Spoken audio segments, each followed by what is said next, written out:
Hello আমার মিষ্টি বন্ধুরা, তোমরা সকলে কেমন আছো? আশা করি তোমরা সবাই ভীষণ ভীষণ ভালো আছো।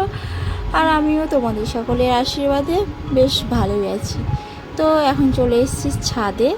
তো ছাদে এসেছি, ভাবছি তোমাদের সঙ্গে একটা জিনিস শেয়ার করব, যেটা আমার একান্ত নিজস্বভাবে খুব ভালো লেগেছে আর কি।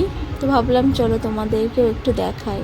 তো এই যে দেখতে পাচ্ছ একটা সুন্দর শিউলি গাছ। শিউলি গাছটা এই মাটির পাত্রে আমি লাগিয়েছি, বেশি দিন হয়নি, 1 মাসও এখনও হয়নি গাছটা লাগানো।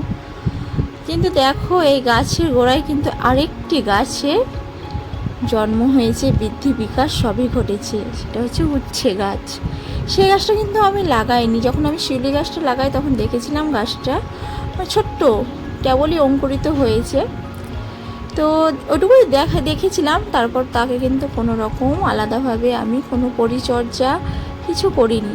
সে কিন্তু নিজে নিজে ধীরে ধীরে বড় হয়েছে, তার ধীরে ধীরে বৃদ্ধি হওয়া, বিকাশ ঘটা সব কিছুই ঘটেছে। তবে আমি কখনোই কোনো পরিচর্যা করিনি, কিন্তু প্রত্যেক দিন কিন্তু লক্ষ্য রাখতাম যে গাছটা কত বড় হলো। বড় হয়ে দেখো সে অপরাজিতা গাছটিকে কীভাবে আঁকড়ে ধরে ওপরের দিকে উঠেছে। সে যাই হোক, তারপর দেখলাম গাছটির মধ্যে কিন্তু আস্তে আস্তে কুড়ি এলো এবং ফুল ফুটতেই শুরু করলো। আমি কিন্তু এত কিছু গাছটাতে আশা করিনি। গাছটা হয়েছে, অঙ্কুরিত হয়েছে, ধীরে ধীরে বড় হচ্ছে, ব্যাস এইটুকু। তার মধ্যে কোনো রকম আশা কিন্তু আমি রাখিইনি। এটাকে নিয়ে আমি ভাবিনি যে সে গাছটা বড় হবে, সে ফুল দেবে, ফল দেবে। এটা নিয়ে কোনো রকম আমি কিন্তু আশাবাদী ছিলামই না। একদম অপ্রত্যাশিতভাবেই সব কিছু হয়েছে। আর দেখো ধীরে ধীরে ফুল ফল একদম পুরো ভরে উঠেছে গাছটা। তো যেটা দেখে এখন ভীষণই ভালো লাগছে আমার।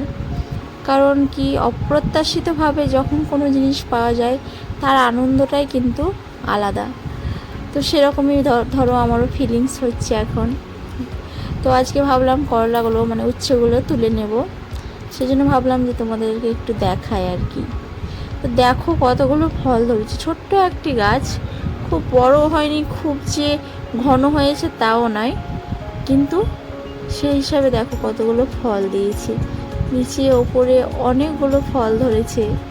তো আজকে ভাবলাম তুলে নেব, এতেই আমাদের হয়ে যাবে আজকের দুপুরের একটা তরকারি হয়ে যাবে, যেটা আমাদের সবার ভীষণ ভীষণ প্রিয়। সেটা হচ্ছে উচ্ছে আলু ভাজা। উচ্ছে ভাজা আমরা সবাই ভালোবাসি, কিন্তু আমার বড়বাবু আবার শুধু উচ্ছে ভাজা খান না। ওনাকে আবার আলু না দিলে ভালো লাগে না, কারণ উনি উচ্ছে কম আলুটা বেশি খেয়ে নেয়, এই জন্য। আর শুধু উচ্ছে ভাজলে উনি আবার খাবেন না, তখন বলবে আমাকে তেতো তেতো লাগে। তো সেই কারণে আমাকে আলু দিয়ে ভাজতে হয়। তবে শুধু উচ্ছে ভাজাটা আমার বেশিই পছন্দের। তবে যে কটি হয়েছে তাতে আমাদের যথেষ্ট। এর সঙ্গে আলু দিয়ে উচ্ছেগুলো আজ দুপুরবেলা ভেজে নেব। সত্যি কথা বলতে ভিডিওটা এখন ভয়েস অনেক দিন পরেই দিচ্ছি। যতই হোক বিনা সারে, বিনা কোনো রকম কীটনাশক ছাড়াই যে ঘরোয়া পদ্ধতিতে ঘরের মধ্যে হয়েছে, তাতে কিন্তু করলাগুলো ভীষণই টেস্ট ছিল।